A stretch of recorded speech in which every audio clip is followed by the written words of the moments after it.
Namaste and welcome to this exciting episode of Sathology Debunking Mythology. Sathology के इस episode में आपका बहुत बहुत स्वागत है। चलिए पाकिस्तान से शुरू करते हैं कि इजराइल जो है ईरान में दो पाकिस्तानी एम्बेसडर का जो घर है, पाकिस्तानी ऑफिशियल्स का जो घर है ईरान में, तेहरान में, तो इजराइल जो है वहां पे शांति की वार्ता होने वाली थी। पाकिस्तान के अंदर नहीं, ईरान के अंदर पाकिस्तानी एम्बेसडर के घर पे। तो इजराइल जो है मारना चाहता था फॉरेन मिनिस्टर अब्बास अराक्ची और पार्लियामेंट्री स्पीकर मोहम्मद बाकिर कलीबॉफ। मतलब इजराइल किसी भी तरह से उनकी सरकार को चलने देना नहीं चाहता है, रिजीम चेंज करवाना चाहता है।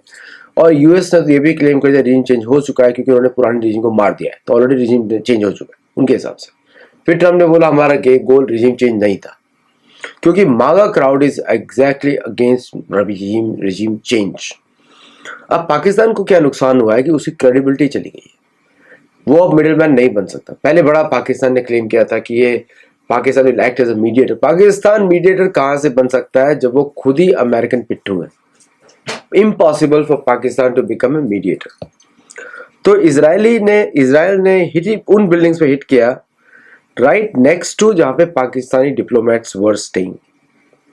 और लेकिन उसके बाद इजराइल के ऊपर अब क्वेश्चन उठ रहे हैं कि what is the actual purpose of Israel, कि ये सिविलियंस पे अटैक करना और इस पे अटैक करना that is too much for Israel also. और जब इजराइल के ऊपर जब अटैक होता है, इजराइल कंप्लेन करता है कि उनके ऊपर अटैक हो, कोई बात ही नहीं कर रहा। दुनिया को मालूम है कि वैसे मैं टेररिज्म बिल्कुल खिलाफ हूँ, पैलेस्टीनियन ग्रुप्स इनके विरुद्ध तो बिल्कुल एक्शन होने चाहिए, आई टोटली एग्री। वो कश्मीरी मिलिटेंट्स के जैसे ही है, कश्मीरी मिलिटेंट नहीं sorry terrorists, Kashmiri Islamism terrorist के जैसे ही है। लेकिन और हिजबुल्लाह के भी मैं विरुद्ध हूँ क्योंकि वो सिविलियंस पे आक्रमण करते हैं। लेकिन यहाँ पे वॉर चल रहा है। वॉर पे जो इजराइल ने किया ईरान में, Iran can never imagine, Iran will never be the same, let me be blunt. इतना वाइड स्प्रेड अटैक हुआ है, करीब 2 लाख पाउंड्स, 1 लाख मतलब 1 लाख किलो के बम गिराए जा चुके हैं। सोच लीजिए कितना है, 100 tons of bombs, you no.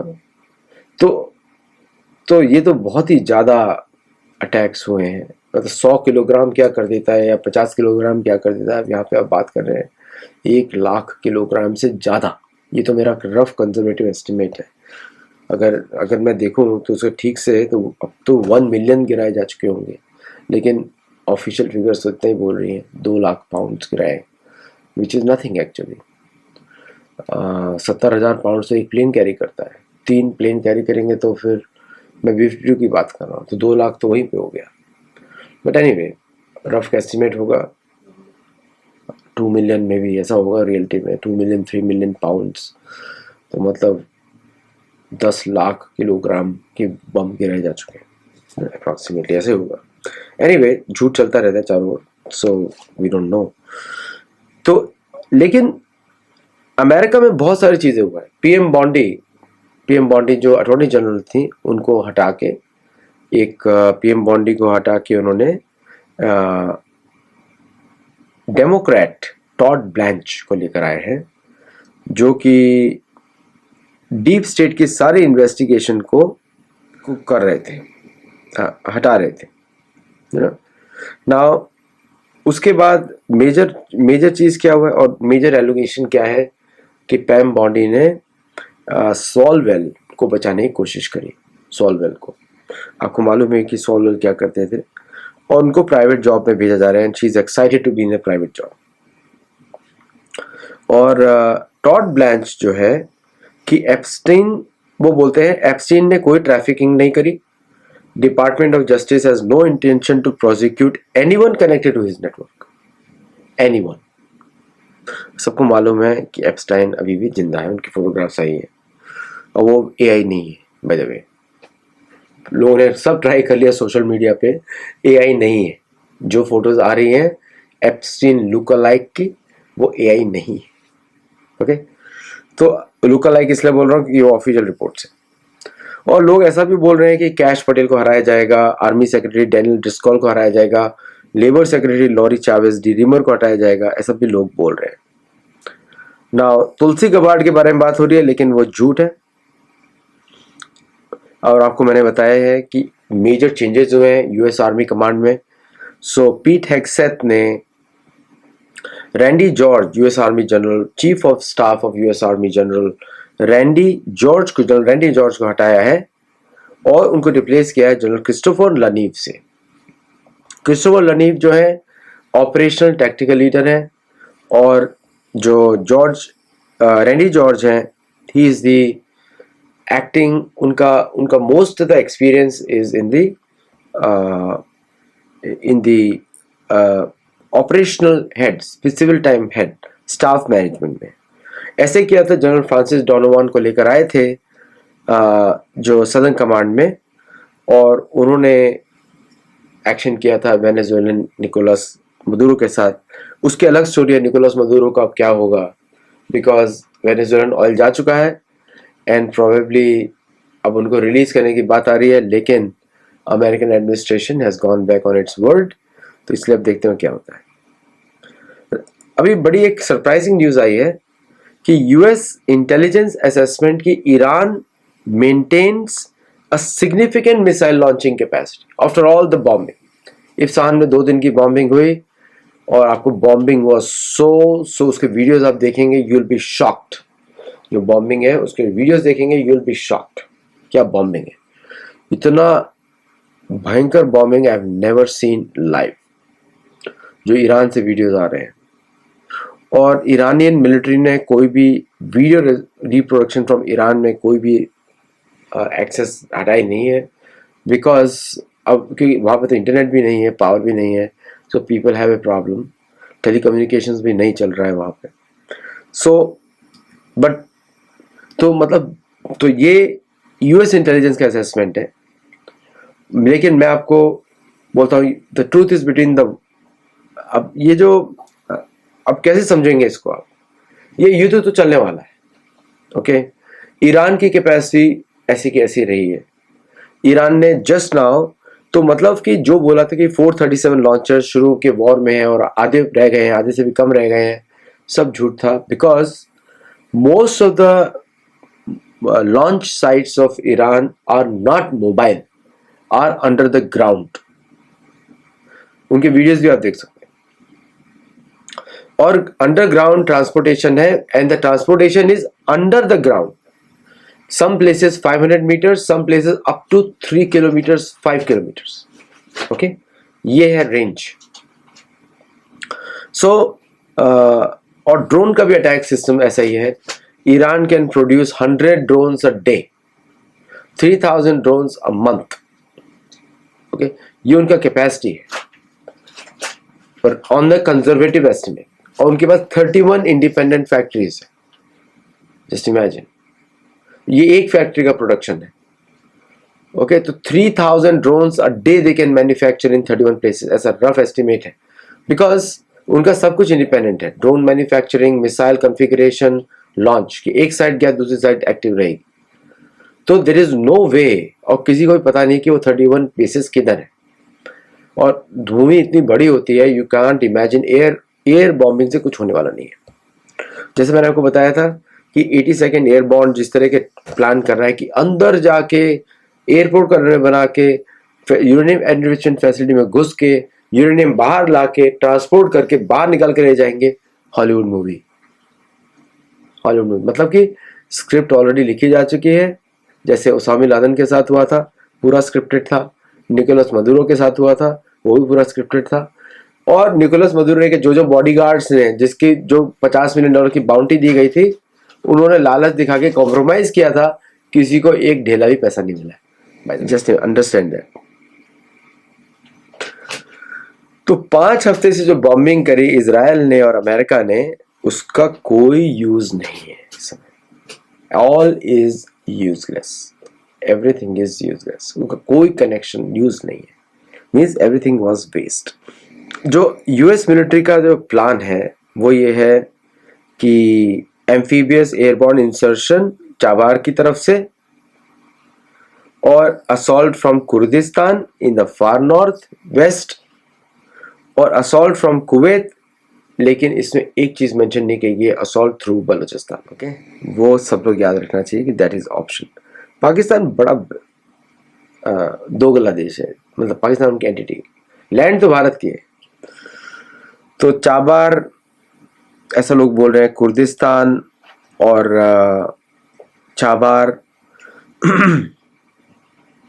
USS Freddy बे, और फिर मरीन का असॉल्ट चाबार से यूएसएस फ्रेडी बे लीड करेगा।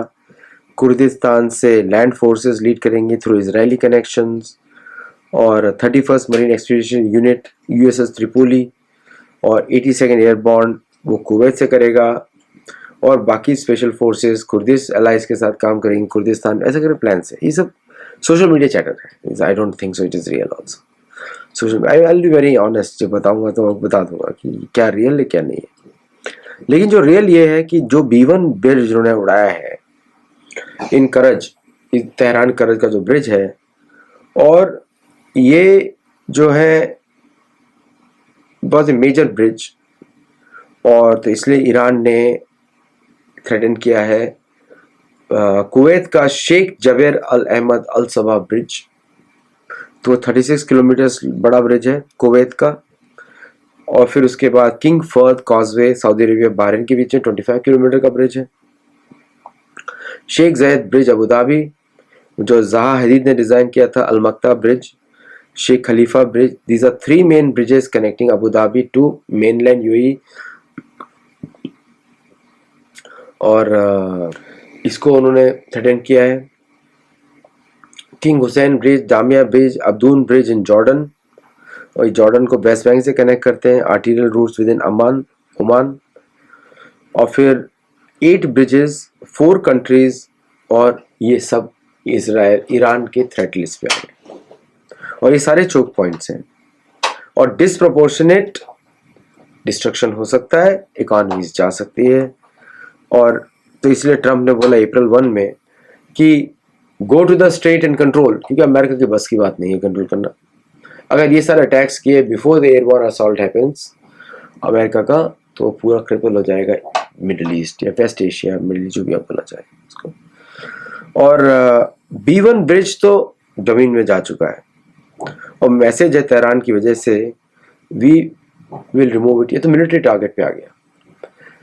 आपको लगता होगा कि तेहरान तो हर बार डिस्कशन करना चाहता है और पीस करना चाहता है, ईरान पीस करना चाहता है और इजराइल पीस करना नहीं चाहता है। अभी तो ऐसे ही लगता है पूरा इमेज में, आप देख रहे हैं सारा डेटा में।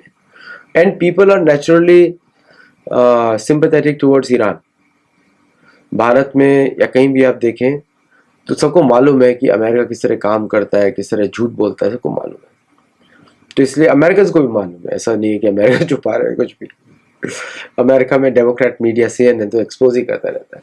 तो अमेरिका में जो मेजोरिटी ऑफ अमेरिकन है उनको CNN का प्रोपेगेंडा अच्छा लगता है, and the minority of American को रिपब्लिकन का प्रोपेगेंडा अच्छा लगता है, एंड अल्ट्रा माइनॉरिटी हमारे जैसे लोग उनको इंडिपेंडेंट प्रोपेगेंडा अच्छा लगता है, इंडिपेंडेंट न्यूज सोर्सेज अच्छे लगते हैं। But we don't know. देखिए क्या है कि भारत को तो सोल्यूशन लाने ही है अपने एरिया के, it doesn't matter whether what these guys do. लेकिन सिंधु नदी तो भारत का अभिन्न अंग है, तो भारत की सीमाएं सिंधु नदी के पूर्व पश्चिम में 1 किलोमीटर दूर तक होनी चाहिए, एक्चुअल बाउंड्रीज, जो पार्टीशन के समय करमचंद गांधी ने कॉम्प्रोमाइज किया था, और नेहरू ने। और गंगा के, मैं वेस्ट बांग्लादेश की बात करूं, पूर्व में 1 किलोमीटर तक के बाहर बाउंड्रीज बननी चाहिए। उसके जो छोटा सा एरिया बचता है, जाओ कहीं भी रोलुंगी वाले लोगों को बोल देना चाहिए, तो दोज आर न्यूसेंस, वो कुछ भी नहीं करते हैं। वो लोग को जहां भी रहते हैं उस लैंड को नोच के खा जाते हैं। अब देख ही रहे हैं ना, 57 मुसलमान देश हैं, कौन सा पीसफुल है। इनको कमरे में बंद कर देंगे तो सारे कोई बाहर नहीं आने वाला। तो इसलिए भारत को तो प्रिकॉशंस लेने ही पड़ेंगे। वहाँ पे तो मेरी प्रार्थना होगी जगन्नाथ जी से, नरसिंह देव से, कि भारतीय जो भी एक्शंस में है सबकी सुरक्षा हो, प्रार्थना ही कर सकते हैं हम लोग। और आप सबसे भी करूँगा कि तैयार रहिए। मेरा ब्लड ग्रुप AB है, जब मर्जी आए मैं डोनेशन के लिए तैयार हूँ, तो पहुँच जाऊँगा मैं ब्लड डोनेशन करने के लिए। और so thank you all very much for joining, आप हमको सपोर्ट करिए, हमारे वीडियोस को लाइक करिए, शेयर करिए, हमारे व्यूज को इंक्रीज करवाइए, ज़्यादा लोग देखें धार्मिक कंटेंट। धार्मिक पर्सपेक्टिव अलग होता है। We are neither left nor right, we are धार्मिक, है ना। तो प्लीज सपोर्ट करिए, हमारे साथ जुड़िए, हमारे गुरुकुल में जुड़िए, so that you see the world in different way. देखिए, मैं आपको एक बात बता दूं जाते जाते, भारत का नुकसान कोई नहीं कर सकता, कोई नहीं कर सकता, बिलीव मी। देवता, भारत एकमात्र क्षेत्र है जहां पे देवता जन्म लेना चाहते हैं एज पर पुराण। तो इसकी सुरक्षा सब लोग करेंगे। जो भारत के पॉलिटिकल लीडर्स हैं, जो वेदों के विरुद्ध काम करते हैं, जो वेदों के विरुद्ध असुर माने जाते हैं, तो नाम चाहे हिंदू हो या ना हो, वेदों के विरुद्ध काम करेंगे तो उनका फ्यूचर नहीं है। वेदों के साथ रहेंगे तो फ्यूचर है। अब जो स्टालिन जैसे माइनॉरिटी जिन्होंने आतंकवाद मचा के रखा हुआ है तमिलनाडु में, ऐसे लोगों का कोई फ्यूचर नहीं भारत, कोई फ्यूचर नहीं। बहुत सारे ऐसे लोग आए गए, और जिन्होंने तिरुपति बालाजी के ऊपर आक्रमण करके रखा हुआ है, चारों ओर चर्च बिठा दिए हैं। चर्च तो वेस्ट के लोग बिलीव नहीं करते, तो भारत के लोग क्यों करेंगे भाई? फोर्स कन्वर्जन, फॉरेन मनी से कन्वर्जन करा करा के वो सारे चर्चेस गायब होने चाहिए, हटाने चाहिए, फोर्सफुली हटाने चाहिए। They have no place in Bharat, they can go to any place they want. और Americans want to come to become Hindu, Americans love Sanatan Dharma, yoga. तो this is different times, different need and different place. Bharat अलग है, तो just जो भी करते हैं, decision लेते हैं, सब लोग अच्छा लें, सद्बुद्धि से लें। Thank you very much. नमस्ते, जय Jagannath, and I will see you in the next show. Thank you.